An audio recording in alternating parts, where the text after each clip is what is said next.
বিসমিল্লাহির রহমানির রহিম। যে তিনটি আমল করলে আল্লাহ আমাকে ভালোবাসবেন, হাদিসের আলোকে হৃদয়ে ছুঁয়ে যাওয়া আলোচনা।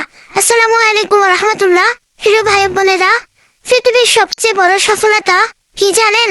মানুষের ভালোবাসা পাওয়া নয়, ধন সম্পদ অর্জন করা নয়, বরং আল্লাহ তাআলার ভালোবাসা অর্জন করা। যদি আল্লাহ একজন বান্দাকে ভালোবাসেন, তাহলে আসমানের ফেরেশতারাও তাকে ভালোবাসতে শুরু করেন এবং পৃথিবীতে তার জন্য গ্রহণযোগ্যতা সৃষ্টি হয়।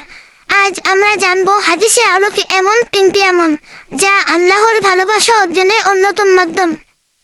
প্রথম আমল, ফজরের পর নফল ইবাদত। রাসূল সাল্লাল্লাহু আলাইহি ওয়াসাল্লাম বর্ণনা করেছেন, আল্লাহ তাআলা বলেন, আমার বান্দা নফল ইবাদতের মাধ্যমে আমার এত নিকটবর্তী হতে থাকে যে আমি তাকে ভালোবাসতে শুরু করি। সুবহানাল্লাহ। সহিহ বুখারী। প্রিয় ভাই বোনেরা, আমরা অনেকেই ফরজ নামাজ আদায় করি, কিন্তু নফল ইবাদতের গুরুত্ব ভুলে যাই। 2 রাকাত তাহাজ্জুদ, 2 রাকাত সাস্তের নামাজ, কিছুক্ষণ কোরআন তেলাওয়াত, সকালের সন্ধ্যার জিকির, এসব ছোট ছোট আমলই আল্লাহর নৈকট্য লাভের মাধ্যম। মনে রাখবেন, আল্লাহ পরিমাণ দেখেন না, আল্লাহ দেখেন আন্তরিকতা।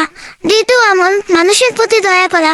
রাসূল সাল্লাল্লাহু আলাইহি ওয়াসাল্লাম বলেছেন, যারা মানুষের প্রতি দয়া করে, দয়াময় আল্লাহ তাদের প্রতি দয়া করেন। যে আজ আমরা এমন এক যুগে বাস করছি যেখানে মানুষ দ্রুত রেগে যায়, ক্ষমা করতে চায় না।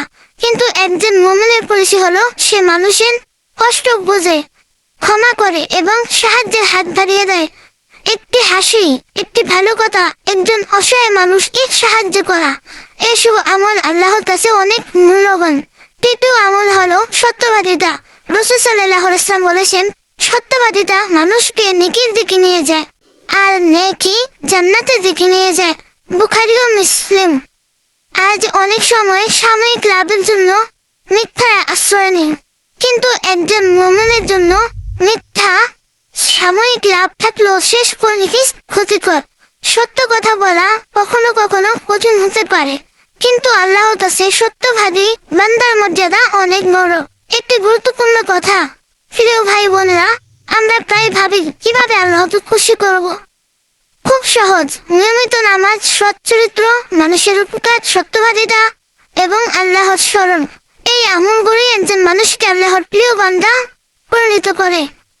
আসুন আজ আমরা নিয়ত করি, ফরজের পাশাপাশি কিছু নফল ইবাদত করব, মানুষের প্রতি দয়াশীল হব, সর্বদা সত্য কথা বলবো। আল্লাহ তাআলা আমাদের সবাইকে তার প্রিয় বান্দার অন্তর্ভুক্ত করুন। আমিন।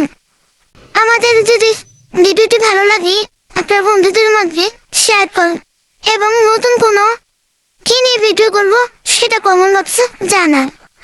তো এত সময় আমাদের সাথে থাকার জন্য প্রিয় ভাই বোনেরা, আপনাদেরকে জাযাকাল্লাহু খায়রান। দেখা হবে পরবর্তীতে নতুন কোনো ভিডিও নিয়ে। ততক্ষণ পর্যন্ত আল্লাহ তাআলা আপনাদের সুস্থ রাখেন, ভালো রাখেন। আসসালামু আলাইকুম ওয়া রাহমাতুল্লাহ।